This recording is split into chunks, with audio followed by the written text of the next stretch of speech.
ಹುಬ್ಬಳ್ಳಿ ಧಾರವಾಡ ನಗರ commissionerate ಅಲ್ಲಿ ಗೌರಿ ಗಣೇಶ ಮತ್ತು ಈದ್ ಮಿಲಾದ್ ಹಬ್ಬದ ಹಿನ್ನೆಲೆಯಲ್ಲಿ ಸಾಕಷ್ಟು ತಯಾರಿಗಳನ್ನ ಇಲಾಖೆ ಮಾಡ್ಕೋತಾ ಇದೆ. ಈಗಾಗಲೇ ಆಯೋಜಕರು ಮತ್ತು ಜಿಲ್ಲಾಡಳಿತದ ಜೊತೆ ಒಂದು ಘಟಕ ಮಟ್ಟದ ಸಭೆಯನ್ನ ಕರೆಯಲಾಗಿತ್ತು. ಅದರಲ್ಲಿ ಸಾರ್ವಜನಿಕರು ಮತ್ತು ಗಣೇಶ ಪ್ರತಿಷ್ಠಾಪನೆ ಮಾಡುವಂಥವ್ರು, ವಿಸರ್ಜನೆ ಮಾಡುವಂಥವ್ರು ಮತ್ತೆ ಈದ್ ಮಿಲಾದ್ ಹಬ್ಬದ ಪ್ರಯುಕ್ತ ಮುಖಂಡರುಗಳು ಬಂದು ಅವರ ಕೋರಿಕೆಗಳೇನಿದೆ, ಅವ್ರದ್ದು ಏನು ಬೇಡಿಕೆಗಳಿದೆ ಅದನ್ನೆಲ್ಲ ಹೇಳಿದ್ದಾರೆ. ಅದರಲ್ಲಿ ಪ್ರಮುಖವಾಗಿ ನಾವು ಹೇಳಬೇಕು ಅಂತಂದ್ರೆ, ರಸ್ತೆಗಳು ಏನಿದಾವೆ ಅಲ್ಲಿ ಗಣಪತಿ ಪ್ರೊಸೆಷನ್ ಬರುವಂತ ಸಂದರ್ಭದಲ್ಲಿ ಬಹಳ ಹೆವಿ ಗಣಪತಿ ಕೂತಿರುತ್ತೆ, ಜನ ಇರ್ತಾರೆ. ಆ ಸಂದರ್ಭದಲ್ಲಿ ಏನಾದ್ರು ತಗ್ಗು ಗುಂಡಿಗಳಿದ್ರೆ ಆಯತಪ್ಪಿ ಬೀಳುವಂಥದ್ದು ಅಥವಾ ಬೇರೆ ಏನಾದ್ರು ಅಪಘಾತಗಳು, ಅವಘಡಗಳಾಗುವಂತ ಸಾಧ್ಯತೆ ಇರುತ್ತೆ ಅನ್ನುವಂಥದ್ದು ಒಂದು ಹೇಳಿದ್ದಾರೆ. ಮುಖ್ಯವಾಗಿ ಅದನ್ನ ಕಾರ್ಪೊರೇಷನ್ ಅವ್ರಿಗೆ ಅಗತ್ಯ ಕ್ರಮಕ್ಕೆ ನಾವು ಅವ್ರಿಗೂ ಕೂಡ ಗಮನಕ್ಕೆ ತಂದಿದ್ದೇವೆ. ಅದ್ರ ಜೊತೆಗೆ ಹೆಸ್ಕಾಂ ಅವರು ಮುಖ್ಯವಾಗಿ ಪ್ರೊಸೆಷನ್ ರೂಟ್ ಅಲ್ಲಿ ಮತ್ತೆ ಇನ್ಸ್ಟಾಲೇಷನ್ ಆಗುವಂತ ಜಾಗದಲ್ಲಿ ಮತ್ತೆ ಇಮರ್ಷನ್ ಆಗುವಂತ ಜಾಗದಲ್ಲಿ ಅಲ್ಲಿ ಎಲೆಕ್ಟ್ರಿಸಿಟಿ ಸಪ್ಲೈ ಏನಿದೆ ಅದು ಕರೆಕ್ಟ್ ಆಗಿ ಕೊಡಬೇಕು ಅನ್ನುವಂಥದ್ದು. ಮತ್ತೆ ಕೆಲವು ಕಡೆ ಏನಾಗಿದೆ, ಬಹಳ ಎತ್ತರದಲ್ಲಿ ಗಣಪತಿ ಇಡೋದು, ಬಹಳ ಎತ್ತರದ ಗಣಪತಿಯನ್ನ ಇಡೋದ್ರಿಂದ ಅಲ್ಲಿ ಕೆಲವು ಕಡೆ ಸ್ವಲ್ಪ ಎಲೆಕ್ಟ್ರಿಸಿಟಿ ವೈರು ಡಿಸ್ಕನೆಕ್ಟ್ ಮಾಡುವಂಥದ್ದು, ಆ ಥರದ ಸಂದರ್ಭಗಳು ಎದುರಾದಂತಹ ಸಂದರ್ಭದಲ್ಲಿ ಸಂಬಂಧಪಟ್ಟ ಇಲಾಖೆಯ ಅಧಿಕಾರಿ ಮತ್ತು ಸಿಬ್ಬಂದಿಗಳು ಇರಬೇಕು ಅನ್ನುವಂಥದ್ದು ಹೇಳಿದ್ದಾರೆ. ಮತ್ತೆ ಕಾರ್ಪೊರೇಷನ್ಗೆ ಮುಖ್ಯವಾಗಿ ಇನ್ನು ಬೇರೆ ಬೇರೆ ಅವರ ಮನವಿಗಳೇನಿದೆ, ಅದು ಬಾವಿಗಳನ್ನ ಸ್ವಚ್ಛಗೊಳಿಸುವಂಥದ್ದು, ನೀರನ್ನ ತುಂಬಿಸುವಂಥದ್ದು, ಮತ್ತೆ ಸಾಧ್ಯವಾದ್ರೆ ಇನ್ನೂ ಏನು 4-5 ಜಾಗಗಳಿದಾವೆ ಅದಕ್ಕೆ ಹೆಚ್ಚುವರಿಯಾಗಿ ಅಲ್ಲಲ್ಲಿ ವಿಸರ್ಜನೆಗೆ ಅವಕಾಶ ಮಾಡಿಕೊಡ್ಬೇಕು ಅನ್ನುವಂಥದ್ದು. ಒಟ್ಟಾರೆಯಾಗಿ ಎಲ್ಲರ ಒಂದು ಉದ್ದೇಶ ಏನಿದೆ, ಗೌರಿ ಗಣೇಶ ಮತ್ತು ಈದ್ ಮಿಲಾದ್ ಹಬ್ಬದ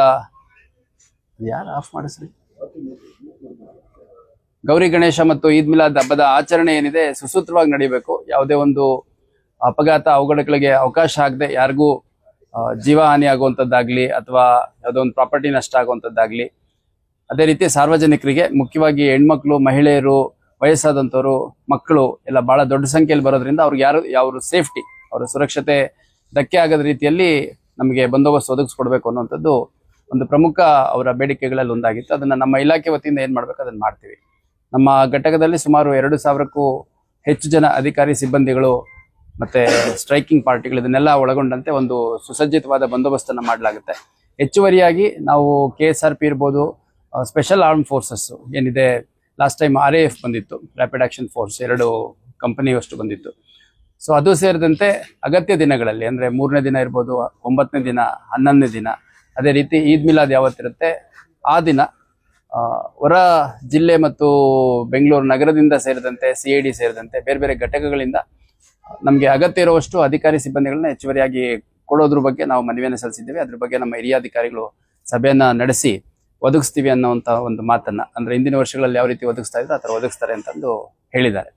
ಅದ್ರ ಜೊತೆಗೆ ಈ ಗಣೇಶ ಹಬ್ಬದ ಆಚರಣೆಯ ಸಮಯದಲ್ಲಿ ಮುಖ್ಯವಾಗಿ ಅದೇನ್ ಕ್ರೌಡ್ ಇರುತ್ತೆ, ಆಮೇಲೆ ಅಲ್ಲಿ ಬಹಳಷ್ಟು ಜನ ಸೇರಿರ್ತಾರೆ, ಬೇರೆ ಬೇರೆ ಸ್ಟೇಷನ್ ವ್ಯಾಪ್ತಿ, ಬೇರೆ ಬೇರೆ ನಗರಗಳಿಂದ, ಸುತ್ತಮುತ್ತಲ ಜಿಲ್ಲೆಯಿಂದ ಕೆಲ ಸಂದರ್ಭಗಳಲ್ಲಿ ಕೆಲ ಮುಖ್ಯ ಗಣೇಶಗಳ ವಿಸರ್ಜನೆ ಮತ್ತು ಪ್ರತಿಷ್ಠಾಪನೆ ಇದ್ದಂಥ ಸಂದರ್ಭದಲ್ಲಿ ಹೊರ ರಾಜ್ಯದಿಂದ ಕೂಡ ಇಲ್ಲಿ ಭಕ್ತಾದಿಗಳು ಮತ್ತು ಯಾರು ಅದನ್ನ ವೀಕ್ಷಣೆ ಮಾಡ್ಲಿಕ್ಕೆ ಬರೋರಿದ್ದಾರೆ ಅವರೆಲ್ಲ ಬರುವಂತ ಸಾಧ್ಯತೆ ಇರೋದ್ರಿಂದ ಆ ಒಂದು ಕ್ರೌಡ್ ಅಲ್ಲಿ ಇರುವಂತಹ ಅನಾನಿಮಿಟಿನ ಉಪಯೋಗಿಸ್ಕೊಂಡು ಆಂಟಿ ಸೋಷಿಯಲ್ ಎಲಿಮೆಂಟ್